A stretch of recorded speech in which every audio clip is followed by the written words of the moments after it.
So today we're going to take a look at a statistical meta-analysis of the 5 maps that aren't named Split and Lotus because we don't have enough data for those maps yet, but this is taken from the EMEA Challenger League, so all of those 8 leagues will be taking a look at what teams are playing and all of those games that have happened so far.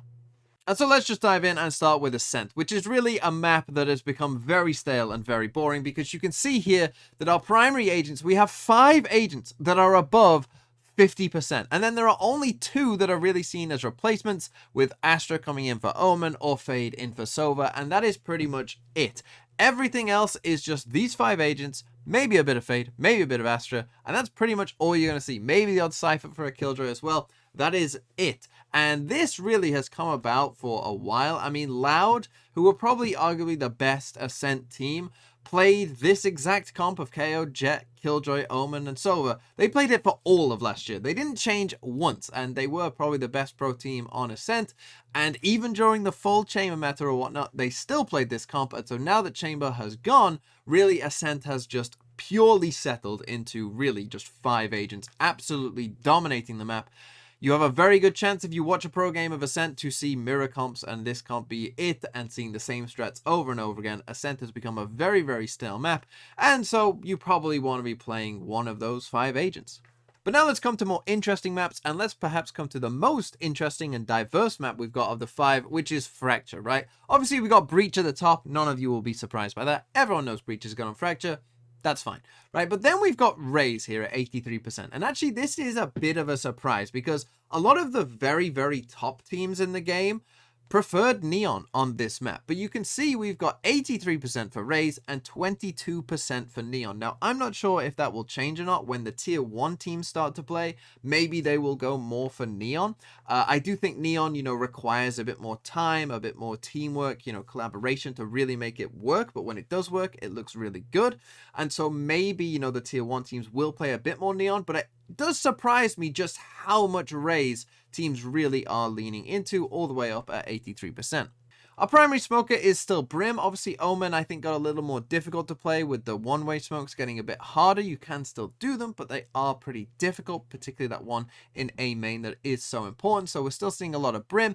And then we come to the big debate, which is basically, which Sentinel do you play? And here we have Cypher at 50% and Killjoy at 49%. Now, you could say that we are in a pretty hefty Killjoy meta right now. Killjoy gets a lot of pick rate, as we'll see on all of the maps pretty much.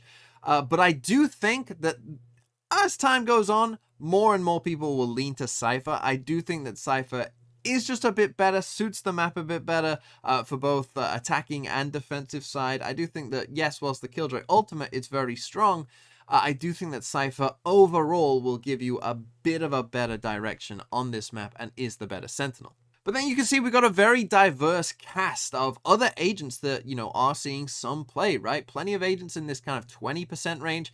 And, we don't have that kind of dominant 5th choice. So you can see that, most team comps are probably being built of Breach, Raze, Brim, one of Killjoy or Cypher, and then one of these, whether it be a Fade or a KO or a Sage, Neon, whatever it might be. There is a wide variety of options. So really Fracture is the map where, you can probably play quite a few different agents. Moving on to Haven, and again, we are mostly seeing a pretty settled meta for the most part. Again, Breach at 93%, this is very much a Killjoy map at 85%, Omen at 80, Jet at 77, and then basically we just have one of Sova or Fade. Most teams now, it seems, are going for Sova to pair with that Jet and obviously to counter Killjoy with the shock darts, destroying some of those Killjoy setups. And so it seems that that's the way that most teams are leaning. We do still have some variety. The Astra or Omen debate seems to be going to Omen mostly. You still do get a bit of Raze overall, and then there is some Cypher in there as well. But really, Haven is becoming a bit of a settled map, and it's looking, fairly similar, other than Breach for KO, and these 4 agents will keep cropping up of Killjoy, Omen, Jet, and Sova. Moving on to Icebox, and again, we have some familiar faces in Sova, Killjoy, and Jet.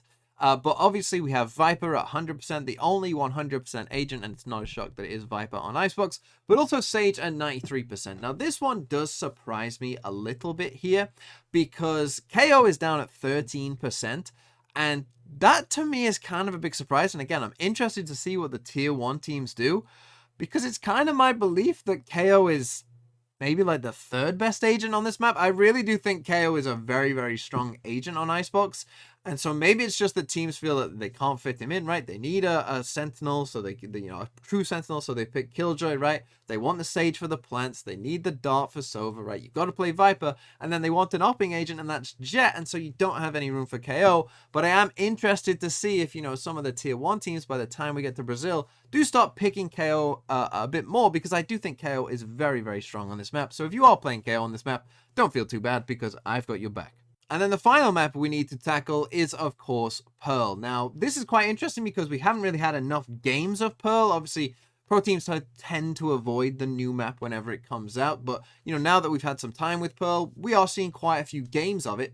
And so you can see here, we've got Astra at 91%, Killjoy at 86%, KO at 72%, Jet at 69%, and Fade at 56%. Sova still at 39%, which is an interesting one. That I was surprised that Sova was so high versus Fade, because Pearl seems like a map that is designed for Fade, right? There's just so many places to place those Fade haunts and whatnot.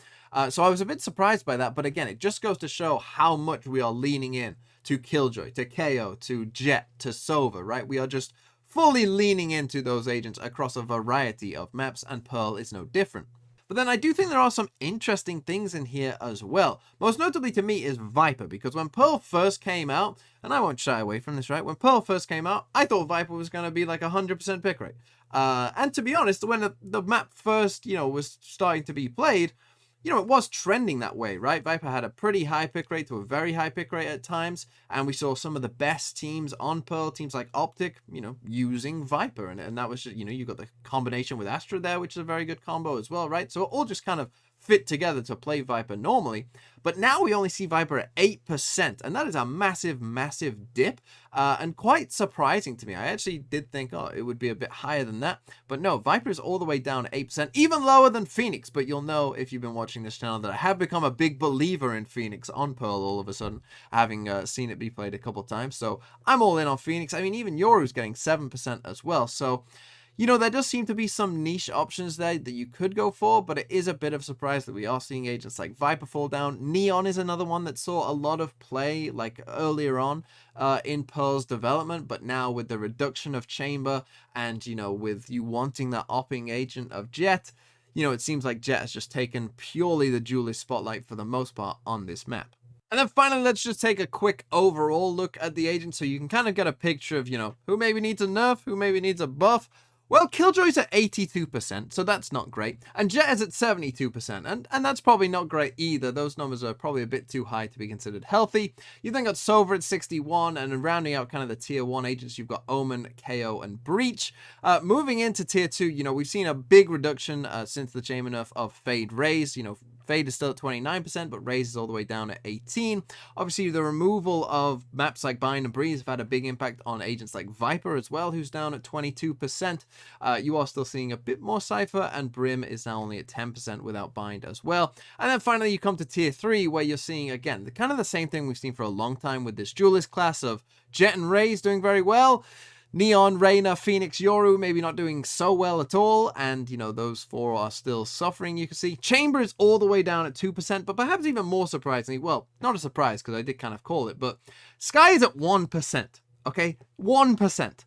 Skye probably needs some kind of buff to make Skye worth playing, because 1% down there with Harbor, that's not a great place to be, and so, hopefully we will see some kind of Skye buff in the meantime. Let me know what you would do with Skye in the comments down below. But this was just a quick meta snapshot for you to try and help you figure out what you should be playing on each map and where the meta is.